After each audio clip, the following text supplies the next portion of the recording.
Welcome back, everybody. She is the first black woman to be elected president of the Boston City Council, and she's now been in that job for about a year and a half. Andrea Campbell joins us now. Thank you so much for coming on. It's so nice to meet you. Thank you for having me. Let's just jump right in. You just proposed last week that the city of Boston add an inspector general position, and this came in the wake of 2 City Hall aides who were convicted of extortion. Why should we add an inspector general to at the city level? So, I mean, for me, it's about good government includes getting rid of waste, getting rid of mismanagement, of course, ensuring there's no corruption or bribery. So I thought this was an opportune time to make sure that we had someone in a position that was independent, separate from the mayor, separate from the council, who could proactively be making sure that we're not only being transparent, but accountable to our residents. What about the cost of this? Because an inspector general would need a staff. We already have a state inspector general, and an attorney general, the state police, the Boston police. Why add on this cost? Is it necessary, given those other law enforcement agencies that are there to do this job? I think it's absolutely necessary. There are many other municipalities in the country that have an IG. One is Baltimore, for example, Chicago. Some have it at the state level, the county level, and the local level. For me, it's all about someone who's in a role that can consistently be looking at our policies and practices to make sure that if we are truly adhering to them. So are we being fair in our processes? Are we being without bias? Are we spending our money correctly, our taxpayer dollars? For me right now, the state IG, for example, I'm unaware. I don't think they're actually looking into any of the things that have been in the news recently, which I think is why it's really important we have it at the local level. But more importantly, we could possibly save money. Most of the investigations we do go to outside law firms. Usually that can be very costly. I don't even have all the figures just yet. It's something I'm going to ask in the hearing. So what might it mean to take some of those dollars, invest in this position, but also to have these investigations be public? When you go to a law firm that's behind the scenes, they're not accountable to the public. They're accountable to whoever hires them, and usually that's the mayor.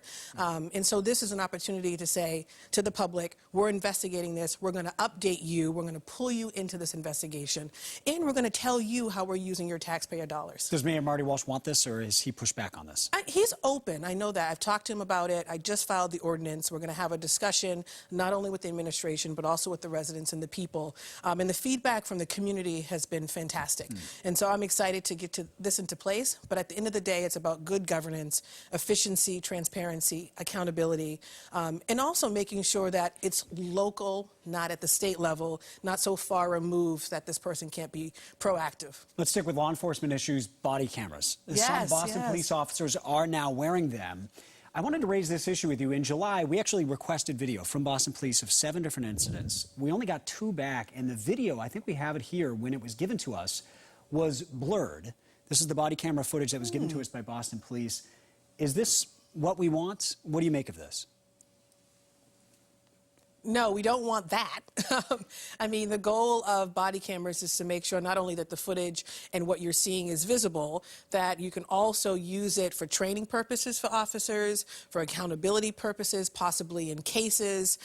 There's a whole range in which we've demonstrated through various reports the value of body cameras. So this is the first I'm seeing this, but I think it's an opportunity for us to evaluate. I will tell you, it was something I spearheaded when I got to the council, building on the leadership of my colleagues, but also my predecessor, Councilor Yancey, the activists and advocates before me, to say, let's do this, let's make this happen. And right now, I'm in a space of trying to figure out how do we get updates to the public. I filed hearing orders on this, and so it's a conversation I'm going to continue. Has the process been good in dealing with Boston Police, or have you found this frustrating? Are not enough officers wearing them at this point? Where does that all stand? I think for me, it's all about as much public participation in determining the criteria, the policy. The great thing about when I got to the council in my first term is we held community meetings. I hosted them along with others across the city of Boston, and the policy that governed the pilot program was informed by community. And we included police, including our own commissioner at that time, Commissioner Evans, in those conversations. And the policy was, I thought, so good that literally the advocate said we probably got 75% of what we wanted, which is huge for a pilot initiative. But I think now that we're rolling it out in phases in a permanent program, we need to also come back to the public and give them updates. Let's talk about our schools. You just released an action plan to improve Boston schools. It's called Action for Boston Children. Viewers can find it at your website, Andrea Campbell.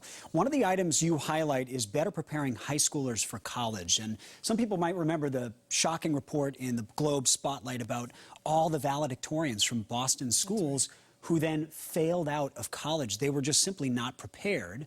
The state has a core curriculum. I believe Boston opted out of the core curriculum for this at the state level. Should Boston opt back in? There's a new superintendent now, Brenda Casellia. Should she opt into that core curriculum? So first of all, I want to, she has a tough job ahead of her, and I've told her I look forward to working with her with respect to this plan. The plan, like you said, it covers high schools, early ed, access to quality schools, central office, and this relationship with parents. It's very dense, but it also has action items in there to say we don't want to just name the problem. I also want to offer up solutions. Our high school students, the thing, we want to start on a bright spot, which is 3/4 of them are graduating. Of course, we want it to be 100%, but that's up than in previous years. But half of the people that graduate, or the students that graduate from our schools, are not prepared for college, a career of their choosing, or something else, or to go into the middle class. So that tells me not only do we have to ensure that we have good standards, but that we are preparing them, and that ranges, right? I'm a BPS graduate. I went to 5 BPS schools, Boston Latin School, then Princeton University. I never felt inadequate at Princeton because of how well I was prepared at Latin School. Not all of our high schools have the same funding, have the same criteria or expectation or standards, and so we have to change that. Every high school should be excellent. Every high school should be fully resourced. All the students and teachers and principals should have what they need to ensure that when their students graduate, they are successful. But that requires us doing a little bit more work in that area. Is this a question of funding? Or is it a question of standards, where the standards were potentially too low? It's a question of funding. It's a question of standards. All of our high schools don't operate with the same standards. It's a question of the concentration of our most vulnerable students in some of our high schools, with English language learners, special needs students packed into an open enrollment high school. That's a problem. These students require a lot and need a lot to be successful in their graduation. If you're concentrating them all in open enrollment high schools, it's really difficult for those school leaders, that staff, and those students to be successful. Every high school should share the burden in that. And so the report really speaks to that. It's a combination of things. Very quickly on marijuana licensing, I believe it's just one person of color has been given a license in Boston. Is that right? Kobe Evans. In my district. Of Pure Oasis. That's right. We had him on, and he said it's very tough because of the host agreements for even someone from the Economic Empowerment Program to get a license.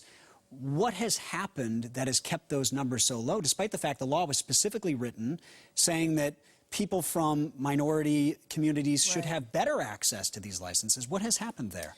I think, the city's continuing to learn what we should do here. And I spoke very frank at a hearing that we had about this very issue. Kobe is in my district.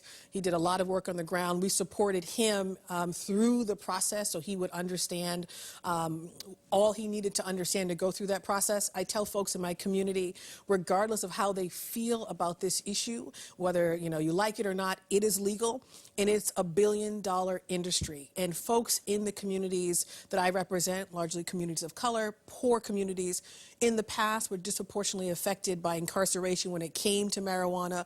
Now there's an opportunity to run a business, to build wealth, not just for themselves, for a community. That's a good thing. So at a minimum, we need to make sure that our folks know what the process is, the host agreement process, that it's not so long and complicated.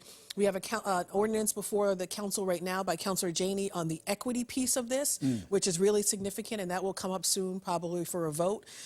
So we have to do better, and I think much of what we do in government tends to be reactive. I want us to be more proactive. We know these laws will probably change. We had the polling numbers to say this one would change. Yeah, I was going to say, should we have been a little bit more proactive. Should we get rid of the host agreement part of the law, do you think? I think the host agreement part is not necessarily a bad thing, because this gives community and residents where an establishment's going to come to have some say in what they think this establishment should do to benefit their community. That's a powerful conversation and a good one to have. We do it with development projects, but it shouldn't be something that's drawn out. Sometimes you're figuring out the host agreement before you get your approvals from the zoning board.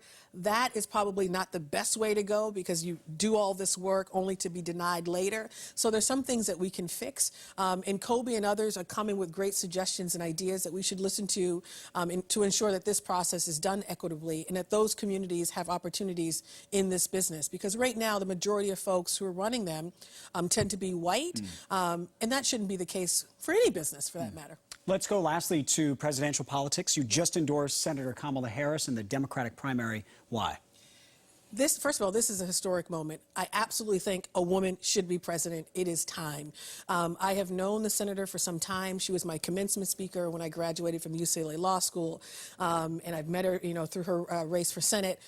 First, and the sole black woman, I should say, to serve in the U.S. Senate. She is courageous. She is passionate, compassionate. She is fierce. I often say she is young and fabulous. But most importantly, she's someone that has a unique story that has never, ever been represented in a president ever in this country or any other candidate that's running. A daughter of immigrants, a lawyer, DA background, attorney general, the first in both of those roles in California, passionate about criminal justice reform, which is near and dear to my heart. And she's pragmatic. She likes to get things done. She won't promise things she can't deliver on, which I appreciate. And I think she has not only the best opportunity to take on President Trump, but to do it in such a way that it pulls people together regardless of the labels we tend to use. Progressive, conservative, moderate, we're all in this together, and I think she's going to be the best person to take on this role. Are you worried about her record on criminal justice? I know you just mentioned it. Right. She opposed the legalization of marijuana. She opposed outside investigations of police shootings. She prosecuted some parents for truancy, though I know those were extreme cases of truancy. That's right. Does that work for you? So this is someone who was taking on criminal justice reform before it got popular or even sexy, right? Before people were really standing up and saying, we need to do something about mass incarceration, and doing it as a prosecutor. I supported Rachel Rollins, who I think is doing a phenomenal job in taking on a system. She's doing it in a different context than Kamala Harris did in 2003 when she became DA. What I appreciate about her is her honesty in saying, could I have done a lot more? Absolutely. But right now is my opportunity to do a lot more. Her plan right now is progressive. It is forward-thinking. It is practical. It is pragmatic. Advocates have said kudos to her. So I appreciate her explaining that the context was different and then being honest about the fact that, you know what, I'm going to do more and I have a plan to effectuate change in this area, and I think it's a good one. Boston City Council President Andrea Campbell, thank you so much for joining us. We appreciate it. Thank you for having me.